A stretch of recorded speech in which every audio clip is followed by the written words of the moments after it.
پھر اس کو سامنے رکھتا اور اس کی فیض و وراثت ختم ہو چکی تھی، اسے یہ نہیں پتا چلتا تھا کہ میں نے اپنے ہاتھوں سے بنایا ہے، مٹی سے بنایا ہے، آٹے سے بنایا ہے۔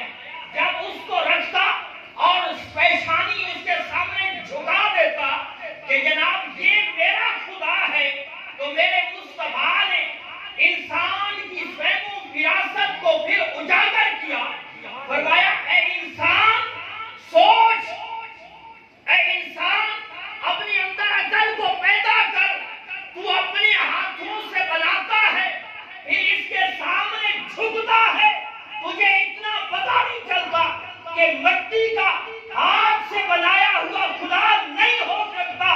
خدا تو وہ ہے جس نے تجھے پیدا کیا ہے، جس نے تجھے رزق دیا ہے، جو تیرا مالک ہے، جو تیرا رازق ہے، یہ کبھی خدا نہیں ہوتا۔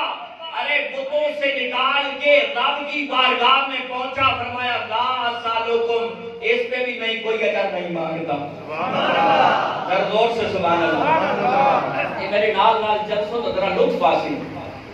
اب انسان کو اس کے دماغ کو اجاگر کیا، اس کے ذہن کو کشادہ کیا، کہا انسان کیا ہے، ایک ہاتھوں سے بت بناتا ہے، پھر اس کے سامنے جھک جاتا ہے، اور پھر تو کہتا ہے یہ میرا خدا ہے، کچھ تو سوچ۔ اب انسان کے اندر انسانیت اجاگر ہوئی، اس نے کہا ہاں یہ ٹھیک ہے، فرمایا لا اسالکم علیہ اجرا، میں اس پہ بھی کوئی اجر نہیں مانگتا۔